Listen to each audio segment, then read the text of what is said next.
बच्चों, study with Sony ma'am के class में आपका फिर से स्वागत है। आप यही सोचते होंगे कि मैम का वीडियो बहुत दिन से नहीं आ रहा है और क्लास 11th के बच्चे भी काफ़ी सोच रहे होंगे कि हमारी हिस्ट्री का जो वीडियो है वो नहीं आने का कारण है बेटा कि अभी फेस्टिवल का महीना चल रहा है और जाहिर सी बात है कि इस फेस्टिवल में व्यस्तता होने के कारण मैं आपका वीडियो नहीं बना सकी।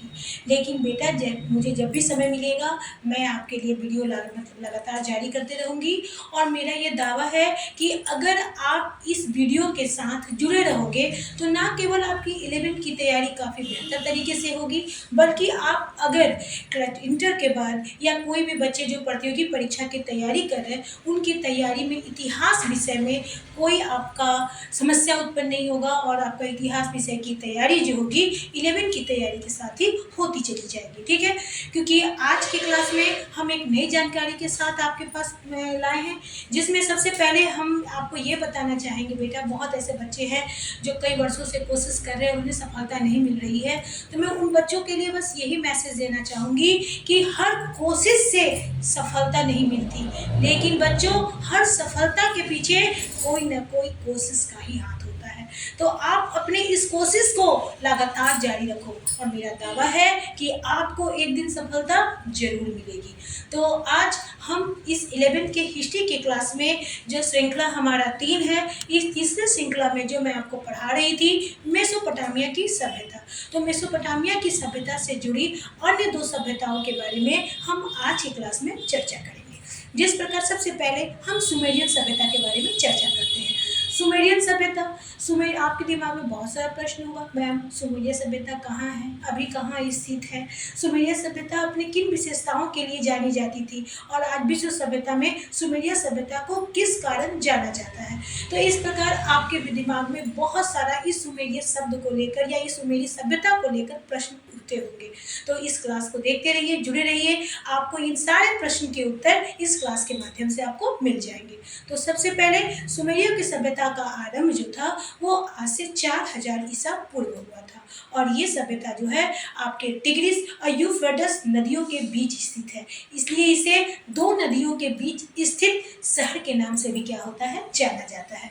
और ये जहाँ ये सभ्यता, जहाँ ये 2 नदियों के बीच का जो ये स्थल है, ये निचला भाग है अर्थात बाढ़ का क्षेत्र है और इसका आकार जो है वो अर्धचंद्राकार है। चूंकि बाढ़ का क्षेत्र होने के कारण ये क्षेत्र काफ़ी उपजाऊ है, तो इसे मेसोपोटामिया का सबसे उपजाऊ क्षेत्र के नाम से भी क्या होता है, जाना जाता है। ये मेसोपोटामिया का सबसे प्राचीन मानव सभ्यता के नाम से भी जाना जाता है। इसके बारे में यह भी कहा जाता है कि सुमेरिया का सभ्यता जो था किसी समय, जो पुरानी मेसोपोटामिया जो था यानी सुमेरिया सभ्यता जो था वो किसी समय दक्षिणी यूरोप की राजधानी के नाम से भी राजधानी भी हुआ करती थी। अभी की हम बात करते हैं तो सुमेरिया सभ्यता जो है बेटा वो अपने उन्नत सामाजिक वर्ग के लिए, अपने ऊर्जावान कहते हैं कि सुमेरिया सभ्यता के लोगों की अपनी विशेषता होती थी। विशेषता वो होती थी ना, वो काफ़ी ऊर्जावान होते थे। ऊर्जावान कहने का मतलब चाहे वो कृषि का क्षेत्र हो, चाहे वो नाविक होते थे, वो काफ़ी ऊर्जावान तरीके से अपने काम को करते थे और जिसका परिणाम ये निकला बेटा कि ये सभ्यता ने अपने आप में बहुत ज़्यादा आविष्कार किए। वो आविष्कार में सबसे पहले तुम देख सकते हो पहिया का आविष्कार कहाँ हुआ भाई, सुमेरिया की सभ्यता में हुआ। गाड़ी का आविष्कार सबसे पहले कहाँ हुआ, सुमेरिया की सभ्यता में हुआ। सबसे पहले कि आपके चंद्र तिथि के आधार पर जो कैलेंडर होता है उसका इस्तेमाल सबसे पहले किसने किया, सुमेरिया सभ्यता के लोगों ने किया। इसके अलावा गणित के क्षेत्र में गुणा जो है उसके बारे में खोज सबसे पहले किसने किया, सुमेरिया सभ्यता के लोगों ने किया। तो इस प्रकार चाहे वो आपका खगोलिक क्षेत्र हो, चाहे वो गणित का क्षेत्र हो, चाहे वो आपका सामाजिक क्षेत्र हो, हर क्षेत्र में सुमेरिया सभ्यता के लोगों ने विश्व सभ्यता को बहुत कुछ दिया। अब हम देखेंगे कि सुमेरिया सभ्यता की जो लिपि थी वो भी मेसोपोटामिया के लोगों की तरह एक किलाक्षर लिपि थी। किलाक्षर लिपि एक ऐसा लिपि का तरीका होता है जिसमें गीली मिट्टी पर लोहे के कील पर कुछ अक्षरों को अंकित किया जाता है। ठीक है, और इस तरह की लिपि को ही हम किलाक्षर लिपि के नाम से जाने जाते हैं। और मेसोपोटामिया अर्थात सुमेरिया की जो सभ्यता थी वो किलाक्षर लिपि के रूप में जानी जाती थी। अगर प्रश्न आ सकता है बेटा कि सुमेरिया सभ्यता की लिपि कैसी थी तो आप उत्तर के संदर्भ में लिख सकते हो कि किलाक्षर लिपि थी। ठीक है, इसके अलावा हम कह सकते हैं कि सुमेरिया सभ्यता के लोग जो थे वे आपके सुमेरिक नहीं थे। सुमेरिक मैम क्या होता है? सुमेरिक क्या होता है बेटा? कि ऐसे लोग जिसका संबंध जो होता है वो यहूदी या अरब लोगों से नहीं होता, ये जिनके पूर्वज जो होते हैं वो यहूदी या अरबीय लोगों से संबंधित नहीं होते हैं, तो उनको सुमेटिक कहते हैं। क्या कहते हैं? सुमेटिक। तो हम कह सकते हैं कि सुमेरिया सभ्यता के लोग जो थे वो सुमेटिक नहीं थे, अर्थात इनके पूर्वजों का संबंध जो था ना यहूदियों से था ना अरबियों से था। ठीक है, तो इसलिए इसको कहते हैं हम लोग कि आपके जो सुमेरी सभ्यता के जो लोग थे वो सामान्य तौर से सुमेटिक नहीं थे। ठीक है, अब सुमेरी सभ्यता का अंत हुआ और किसी नए सभ्यता ने उदित किया।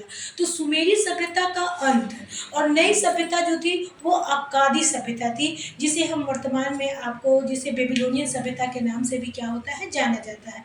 तो बेबीलोनियन सभ्यता का उदय और सुमेरी सभ्यता का अंत का काल जो था वो एक ही था। ठीक है, तो आप यहाँ से यह भी कह सकते हो कि सुमेरी सभ्यता का अंत बेबीलोन सभ्यता के उदय का एक बहुत बड़ा कारण था। ठीक है, जो सुमेरी लास्ट में यानी अंत समय में बच गए थे वो कुछ लोग जो थे बेबीलोन की सभ्यता में शामिल हो गए थे। ठीक है, तो अभी तक की क्लास में आपने भी क्या देखा कि सुमेरी सभ्यता का जो आरंभ है वो आज से 4000 ईस्वी पूर्व हुआ। ठीक है, कई कई पुस्तकों में बेटा आपका 4500 ईस्वी पूर्व से 1900 ईस्वी पूर्व के काल को भी सुमेरी सभ्यता का काल के रूप में जाना जाता है, तो आप कंफ्यूज मत होना। ठीक है, इसके अलावा आपने और क्या आज की क्लास में सीखा?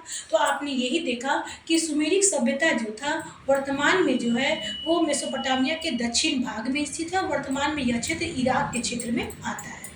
मेसोपोटामिया सुमेरिक सभ्यता जो था जहाँ बसा हुआ था उसका आकार अर्धचंद्राकार था। अर्धचंद्राकार का मतलब होता है ये क्षेत्र का जो बटा हुआ भाग था वो देखने में आधा चंदे के जैसा लगता था। ठीक है, और ये क्षेत्र काफी उपजाऊ होता था, ये कृषि के क्षेत्र के लिए काफी उन्नत माना जाता था।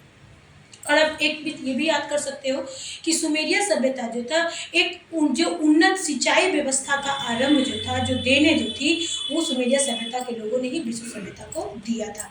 इसके अलावा आप कह सकते हो सुमेरिया सभ्यता के लोगों का और भी विशेष ज्ञान में बैंकिंग प्रणाली हो सकता है, वो भी आपके वही खाता बनाना, बैंकिंग प्रणाली, ये सभी जो थे सुमेरी सभ्यता के लोगों ने ही विश्व सभ्यता को दिया था। ठीक है, तो सुमेरी सभ्यता के बारे में अभी आप उम्मीद करते हैं कि इस क्लास के माध्यम से आप बहुत कुछ समझ चुके होंगे, और फिर अभी हम अगले क्लास में फिर एक नई सभ्यता के साथ पहुंचेंगे जिसका नाम होगा बेबीलोन सभ्यता।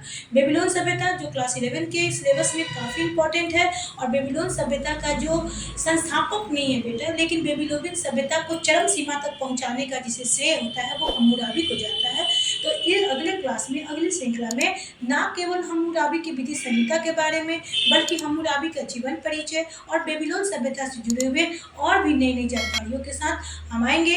तब तक के लिए पढ़ते रहो, खूब पढ़ो, खूब आगे बढ़ो, और आप इस वीडियो को अधिक से अधिक शेयर करके पूरे भारत को इस क्लास से जोड़ने के प्रयास में अपने मैम का सपोर्ट